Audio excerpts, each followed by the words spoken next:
Path of Exile 2 is an ARPG developed by Grinding Gear Games, and in the previous video I said if we get 100 likes, I'll be posting a new video.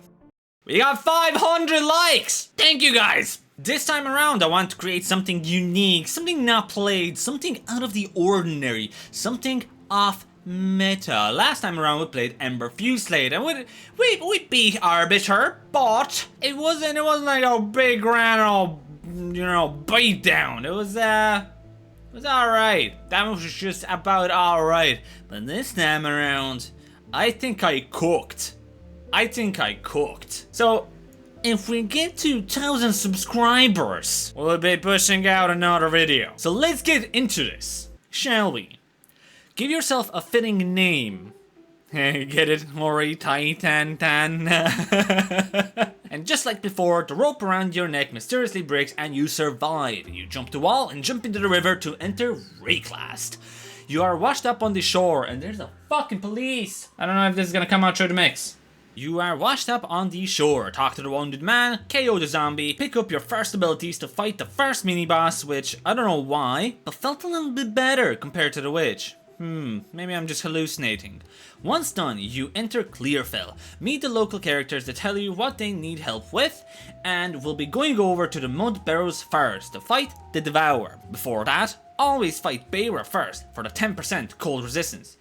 And yeah, wow, we seem to be actually doing damage now. Hell yeah. Now, we can go to Mud Barrows and clear it with ease this time around. Fight the big worm, and would you look at the damage. Wow. Back to Clearfell to grab the support gem, and this is where I noticed something about Earthquake that I just did not think about before. Why is the recommended support gem a reduced skill duration? Seems odd. But nonetheless, we move on to Grelwood to find the hooded one. We summon Una and she tells us to go to the Red Veil and search the obelisks of Rust, which contain runes of power, to unhook Mr. Hooded One. We go to Red Veil, pick up all the spikes, kill the Rust King, go to Renly for the rune spikes, and we take the Hooded One back to Clearfell. And let's not forget the Forgotten Witch and the hut. Once in Clearfell, Una tells us to go to Grim Tangle, where she unravels the path for us. We fight the Rotten Druid and make our way to the Cemetery of Eternals. There, we find Lachlan the Lost, who tells us to beat the two bosses for the keys to unlock the Memorial Gate. We also find the chest monster, which gives us new chest piece, and the vaulting boss, which had too much HP and the fight took about 4 minutes. And I genuinely thought I actually did a lot of damage. Kept pushing further to fight Asinia, but Totem, Earthquake and Rolling Slam made a mockery of her. After a while, we find our first Exalted Orb in a random strong box, which will fuel our build early on. You'll understand why in just a bit. And we finally fight Draven, which gets stunned way too easily and goes down way too easily. With both keys down in our possession, we open the Memorial Gates and fight Lachlan. And let's be real, this fight is never as easy as it seems early on. Regardless, I'm simply built different. We take him down and get rid of Hooded One's curse. He tells us to go to Hunting Grounds to find the entrance to the Ogham village. But before we do that, there is two very important things we need to do. Number one is fighting Crowbell for the 2 extra points. And number 2, progress through Freithorn. After finishing a couple of rituals, we finally beat King in the Mists for our first Spirit Gem, which we will slot in Herald of Ashes for added clear. Now that's out of the way, we can go to Ogham Village in the search of the Seed. While on our search, we find Una's loot for another 2 talent points. Pushing past, we finally reach Ogham Village, where I check my passive tree and find a bit of a funny interaction that I plan on using shortly. Anyways, we face off against the Executioner and we take him down with ease. Yeah. Once down, we free Leitis, who tells us to push past to the Ogham Manor and fight Count Geonor. We do exactly that and try other skills before the big showdown. Remember the last video where I said prepare for Ogham Manor because the enemies deal a lot of damage? Yeah, monsters here do a lot of damage. Before we fight Count Geonor, we face off against a vile boss again, and Candlemas for that sweet 20 HP. We push past all the floors and finally face Count Geonor, and just like in the previous video, we pick up our first death. Round 2, and we barely take Count Geonor down after 5 minutes, which brings Act 1 to an end, and we travel east in the search for the seed. We are now in Act 2, and we find Zarka. To get into her caravan, she wants us to defeat the hyena boss, which we do, and we are now prepared for the hordes of enemies that come around to avoid a silly death this time around, unlike the previous video. Back to Zarka, and she finally lets us onto the caravan. Remember how I said something about a goofy interaction? Yeah. I picked up a Trench Timber for 1 Exalted Orb and redid my passive skill points to include Commanding Rage, which makes it so every rage also grants 1% increased minion attack speed. Trench Timber unique mace makes it so any minion attack speed increase is applicable to us as well. We also start using Bone Shatter at this time, and we are prepared for the next areas. We are introduced to Sekima Sala, and we found out that the Halani gates are closed. She then asked us to make our way to Modern Quarry, where we get to test our new leveling tech, and let me tell you, this is so fucking goofy. Not as strong as I thought it would be, but does make our life a little bit easier. It took me too long to realize Bone Shatter just wasn't a great skill to use for Great Generation or Clear in general, but ah well. Regardless, we make our way to Modern Mine, where we face off against Ruja, where she nearly one-taps us, and I remember why she's so deadly in the endgame. We free Risu and bring her back to Ardura Caravan, and we are told to go through the Traitor's Passage, and yeah, Bone Shatter is so goofy. We push our way through to Balbala, which seems like a side character boss fight, but this is very, very important because Balbala drops her first Jin Biria, which gives us a shot at Trials of Sekima to give us the Ascendancy, which I decided to leave off for the minute so we can continue the main journey through the Halani gates, helping Asala opening the rest of the gates to fight Jamanra. And must I say, compared to the last Zero to Hero, we do a lot more damage it seems. We do not. And as always, he just dips and we're just left stranded in the desert. Back to Caravan, and we find out about the old tale of the Horn of the Vastiri. We will have to recreate it. We have 3 areas to go through: Keth, Macedon Badlands, and Valley of the Titans. Before doing so, I want to complete my Ascendancy. But after going back to Traitor's Passage, I couldn't find it until I realized I can just teleport to it. It is quite literally just a click away at a waypoint, but I completely disregarded it until I came back to it after 30 minutes of clearing Traitor's Passage. Before attempting it, I played around with new skill and support gems and realized that Volcanic Fissures has a very quick animation, to which I paired attack speed and rage on hit, so it gives us even more attack speed, and let me tell you, the Rattle Cage stood no chance against us at all. Look at this, wow.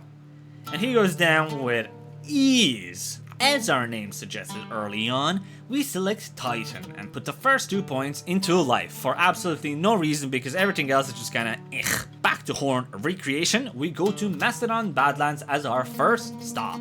And must I say, even leveling with the setup just gave me so much enjoyment. Just look at it. Look at all the fissures and the slams and the aftershocks and I don't even know what. Just look at my screen, look at it all. It looks like I'm building an endgame.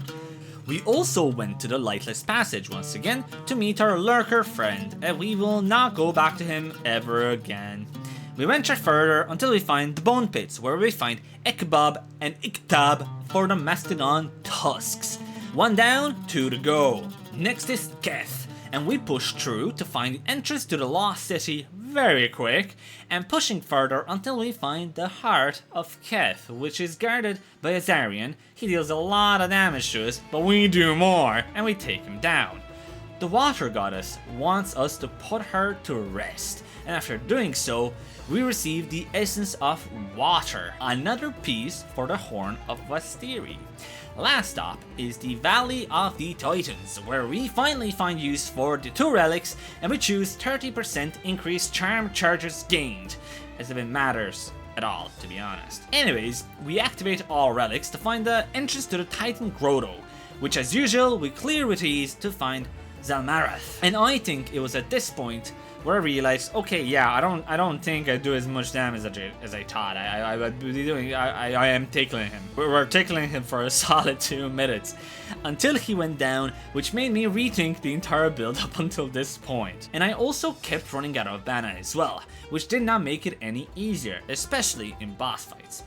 But once defeated, he dropped the Flame Ruby, and our Horn of Vastiri was ready to be built. Darker Hands is to us, we navigate to the Sandstorm and use it to clear way to the Sacred Deshar, where we cleared the way to the Path of the Morning and pushed further to the Spires of Deshar for Germanra to spawn Torgul, which was probably the easiest boss to deal with in the entire act, since all of his attacks are very easily telegraphed. He goes down, and before going anywhere, I realize I never visited the Sisters of Garukan for the 10% lightning resistance. So we go back and do that, and prepare for the last boss of the Act 2, Germanra in Dreadnought. We clear it with ease, yeah, until we finally face off against Germanra. And yeah, no, our damage is very mid, the build's not scaling at all. With my last flask running out of charges, and Germanra doing his best to defeat me, he comes up on top for our second death so far. And this is where I realized my resistances were very low. Round 2, and we end up barely defeating him.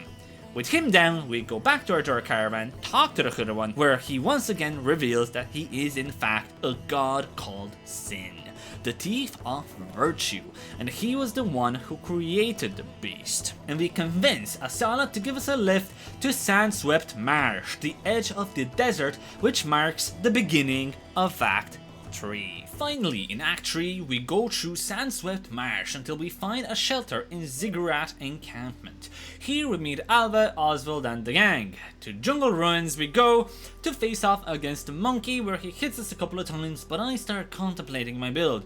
He doesn't seem to be doing as much damage anymore. We will surely have to revisit that later on. We make our way to the Venom Crypt, clear it, and find the corpse snake venom that we need to bring to Sarvi, where I take 25% mana regeneration, which I will 100% regret later down the line. More on that soon. We find Alva and the Soul Core slot in the infested Barrens. Keep pushing until we find the entrance to Azak Bog, a little side area where Servi wants us to slay Ignaduk and free the spirit of the lost souls. She actually goes down with ease, and we receive yet another spirit gem at extra 30 spirit. Back to Chimeral Wetlands, we find the Chimera itself, the Xylution. Bosses are getting harder and harder to kill, but since switching to Sunder, it makes it a little bit easier for now, and he drops an inscribed ultimatum, so we can try our luck at the Temple of Chaos for the next 2 points of the Ascendancy. I definitely wanted to be over leveled for it, so I kept going through to the Gikiani Machinarium and found Blackjaw, another side boss for Flame Core for the additional free 10% resistance. We pick up all the medium soul cores and put them in the generator to receive a large soul core. We were ready to fight Zikrotl, Warden of the Core. With him down, we receive a large soul core to power the drain so we can go to Matlan Waterways.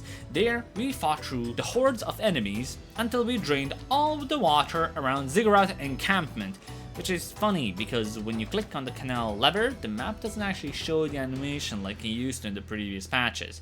I noticed this when I played the Witch as well, definitely a bug. Back to Ziggurat Encampment to go through the Drowned City. There we push through until we reach Apex of Filth, where we fight by far the most disgusting boss in the game, the Queen of Filth. She then gives us the Temple Door Idol, which we use to open the door to the Temple of Kopes. But before we start facing the last couple of stages to Act 3, we decided to go back and do our Ascendancy at the Temple of Chaos.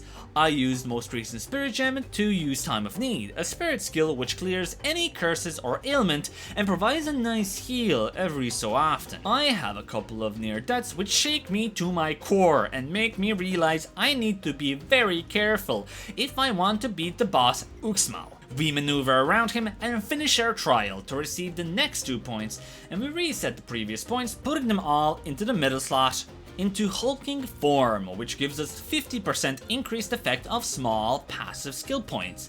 Back to Temple of Kopets, we avoid the sun and search for the top floor to fight the Kazuli. And you can tell I was locked in because I kept dodging all of his projectiles with ease. And with the help of Alva, we activate the Ancient Beacon, which opens the portal into the past of the ancient Vaal City. We enter Utzal, have another set of near-death experiences until we find the Viper Napuasi, who goes Mike Tyson on Alva and takes her away. We slap her around and push through looking for Agarat, where we get another 2 points from the Sacrificial Heart. Further down the line, we find the Black Chambers, and we finally face off against Oriani, who after a bit of maneuvering goes down and joins us on our quest to contain the Beast. Before we were able to go back to the portal, all hell breaks loose, we are knocked out, we wake up back at the camp, and Nalva wants us to go to King's March, ending Act 3. With us being in King's March, I felt as if I wasn't doing enough of damage. I do maybe 500 DPS, maybe maxing out to 2k if I'm lucky. I wasn't happy at all, and I've decided to do the only thing I know how to do at this point. Ember Fuselight.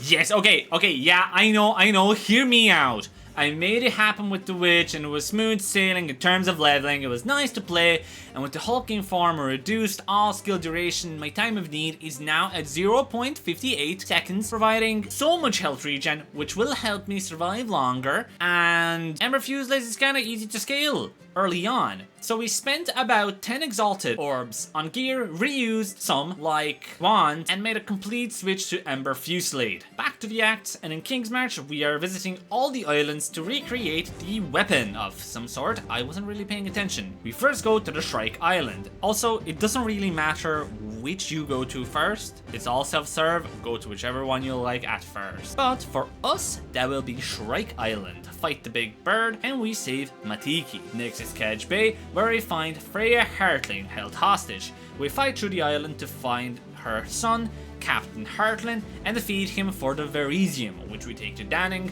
for him to recreate into Verisium spikes to free Freya, who is not what she says she is or who she is, and we get our first look into the Delirium mechanic. We simply fire away at Omniphobia, and with that, Kedge Bay is done. Next, we go to Eye of Hinekora. We fight Calm's Test of Metal first, push forward until we find Mata's Test of Metal, and lastly, Rakiyada's Test of Metal. Once all tests are done, we face off against the Yama the Wide, and we find Hinekora, who gives us additional passive skill points. Next is Huacapanu Islands, I can pronounce it now, which we clear to find the Singing Caverns, and face off against the Amora Song of Death. With her down, we go to Isle of Kin until we find Volcanic Warrens and face off against the giant Krutog, Lord of Kin. With yet another boss down, I've noticed I found all the map pieces which send us to the Plunderer's Point, and we explore yet another mechanic. With that out of the way, we go to Nagakanu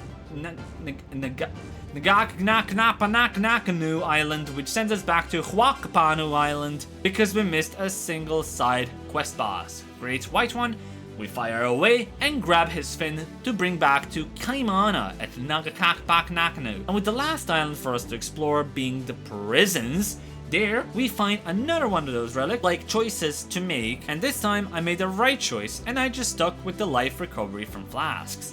Further down the prisons, we find the solitary confinement, and with that, we find the last boss. He goes down way faster than I anticipated. With him down, we have all the pieces, and then we visit Arastas. And we are invited inside a church, but we are ambushed, and we need to find a way to rebuild the weapon. In the meantime, we found the evening build, which gives us 3 exalted orbs. Sweet! And we also find the Morning Bell, which gives us 3 Regal Orbs. We kept pushing through until we find Torvian. Continue through the excavation, where we confront Kanu and the First Herald, which, once down, gets one-tapped by Tavakai, and then Kanu is also one-tapped by the Tavakai. Weapon is now being rebuilt by the Hooded One, but Tavakai has a short man syndrome, takes the weapon for himself, and hurts us and his daughter in the midst of it. Hooded One tells us that we must stop him, and we go back to the Nakapakanu Island yet again for the final showdown versus Tavakai. And let me tell you, this is exactly why we changed our build around to Ember Fuselight. Just look at his damage. Wow, with him down, we return to King's March and we prepare for the last attack on the Orias. But to do that, we must gather our allies, which marks the end of Act 4 and the beginning of the Interlude. Interlude is similar to Act 4 in a way, because you choose where you go first, and you keep fighting all the mini-bosses, and I've chosen to go to Mount Crier first. We go to Crier Village, clear it, fight a boss, move to Glacial Tarn, then fight a Frozen Bird boss, and then go to Crier Peaks, where we find Elder Maddox with a free unique, and we get absolutely nothing special really. So we pick up the Ming's Heart, explore peaks further until we find Esht Ravine, where we fight yet another boss to enter Kuwait Vault, and face off the last boss of the first region, the two Doriani helpers Zelina and Zolin. Before we move on to the next region, we find the Abominable Yeti for yet another 2 passive skill points. Now, 1 region down, 2 to go. The second region will be revisiting the Clearfell, and we'll go through the Scorched Farmlands. There, we fight Isolde and Heldra, push until we find the Stones of Surla.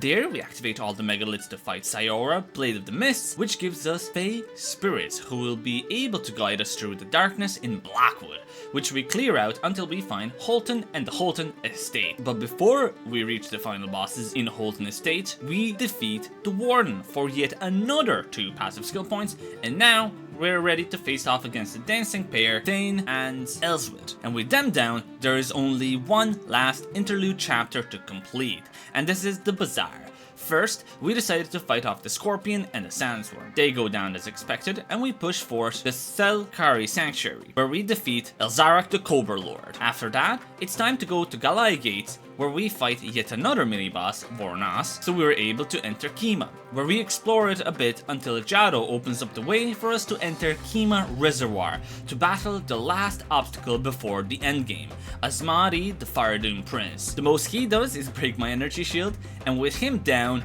we go back to King's March to travel to Ariath, aka begin the endgame. We beaten the tutorial 2nd time in a row. Yay. I think it's time to talk about the build. This whole journey was inspired by a comment left in my previous video by Just Unvibing, who said, "Do try this with Titan and his Scattering Calamity. His Scattering has 0.70 seconds hover, unlike the Fusilade with 1.3. And with the 2 supports and 8 passives plus Hulking Form, you lower it to like 0.05. If you haven't noticed already, this is the main tech behind our survivability so far. Well, partially. But Mr. Just Unvibing is right. This would be a great start to endgame, but I'd have to farm until that point, as well considering the unique we need is a minimum level 78. So let's talk about the build right now. We decided to stack armor and tried to max out our resistances to the best of our ability. And the cheapest way I found to do this was by using the unique body armor, the Brass Dome Champ armor, giving us a whopping 3.5k armor, and also makes it so we do not take extra damage from critical hits, but it reduces all of our maximum elemental resistances by 3%. Regardless, it takes our armor percentage from measly 21% all the way up to 68, which increases the first layer of defense. So much more, we also took a couple of points in our passive skill tree that makes it so our armor applies to elemental damage as well. So elemental hits are further reduced by 61% from our armor. Very nice. Next would be to max out our resistances, but we'll get to that eventually. For damage, we're just scaling Ember Fusilade. That's about it. Scaling elemental, fire, and spell damage. To confirm, with that divine orb we caught while mapping, I was able to snatch the most insane Vertex Mask, a +3 to all skills, and only 1 divine orb. I truly got lucky that somebody priced it that low. Damage is good, we got defensive, so we decided to take on Trials of Sekimas for the next 2 Ascendancy points. The Scorpion takes our honor dangerously low, but we were able to prevail, and with the Scorpion down, we put 2 more points into armor and we keep on mapping. thing. For whatever reason, I was using 2 stacked rituals and a juice tier 1 map for literally no reason, but to be fair, our damage for a level 70 seems to be good though. Well, this is as good by my standards anyways. It was on par with the first build, which I was pleasantly surprised, if not even better. Our tooltip DPS was already at 10k, and at some stage I've also noticed that instead of keeping Snakebit Ring in our left slot for forking, I could just keep it in the right slot, so it changed to the next enemy, and it kind of feels a little bit better. Unsure, I'll have to keep testing. At level 72, I decided to reuse my previous wand, which has extra fire damage, increased spell and fire damage, increased critical hit chance, and +4 to spell skills, which further boosted my Ember Fusilier tooltip damage to 18k. This build was looking more promising than the previous one by a mile. I've also realized I have a Twilight Reliquary key from the previous build, and I really wanted to see what happens when I put it in, and I was left a little bit disappointed with just the level 1 staff, but it's only fair. It is gambling, after all. I've also noticed that I've done a lot of breaches and rituals. After checking their price versus Divine Orbs, I realized I can fuel my entire build by selling off all of my splinters, which was my main moneymaker, and by farming these and ritual omens and selling them off, I ended up having 20 plus Divine Orbs within the past hour. I will make note, this is probably the worst way to make Divine Orbs, but it worked out for me for the time being anyways. We found a unique map and fought against Yama only to die a stupid death, and I completely forgot I put in a juiced tier map, so only had 1 shot at beating it. Yikes. That being said, we finally made it to level 78, and I was able to pick up a cheap, unique staff with the Hit Scattering Calamity ability after trying it out for 2 minutes.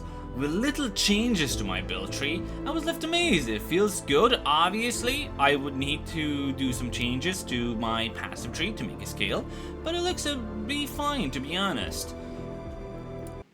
That's when I stopped for a second, and I realized I had something else in mind. Something out of the ordinary. Something so wacky that there is simply no way it could work as intended.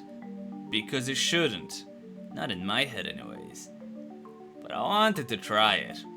Before I changed the tree at all, I put in the Mjolnir hammer and decided to use Earthquake again. And wow. It felt better than Calamity. I think it felt better because I thought of this. Like it was my own creation, if you will. Now here's the thing. Mjolnir has an effect called Thunder God's Wrath, which makes it so whenever you deal melee damage, it charges up a lightning spell of your choice.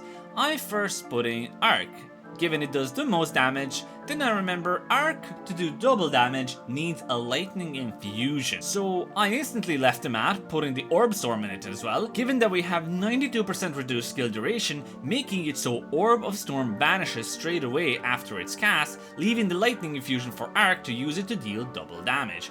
We are also stacking Rage and using Eternal Rage for its generation and Berserk for the increased Rage effect. This pairs nicely with the Crown of Eyes, which makes it so increases the spell damage applied to attacks. Anointing the necklace with Mystical Rage talent would double dip into this effect and give us additional damage.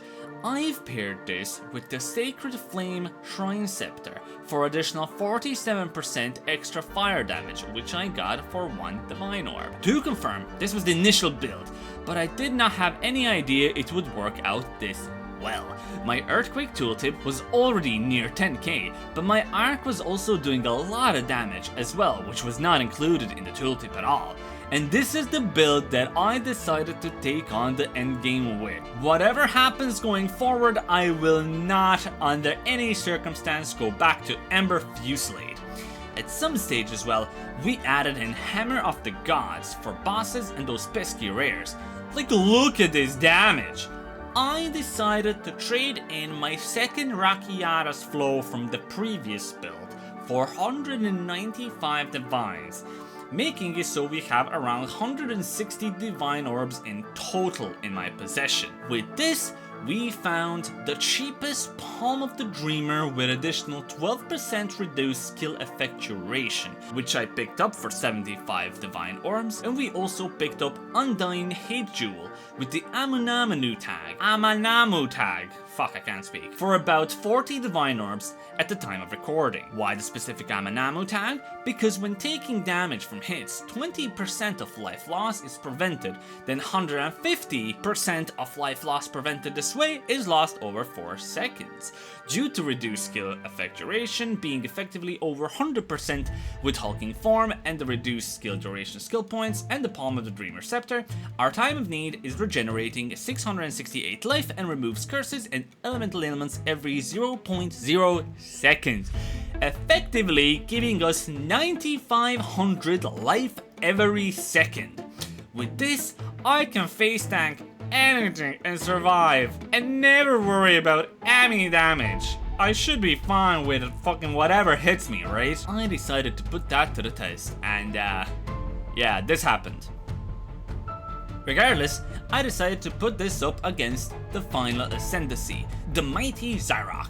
I'll let it play out. I push my fingers into my eyes. It's the only thing that slowly stops the ache. But it's made of all the things I have to take.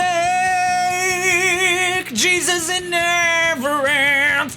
It works its way inside. If the pain goes on. With Zarok finally defeated, we put all the points into Empowered Slam every 2 attacks, pick up all of our loot, and I think this is the time to fight the Citadels and the Arbiter. But before we do that, there is something we forgot to do in the previous video. We never fought any of the Pinnacle bosses, so let's do that first.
The only thing that remains now, the Arbiter.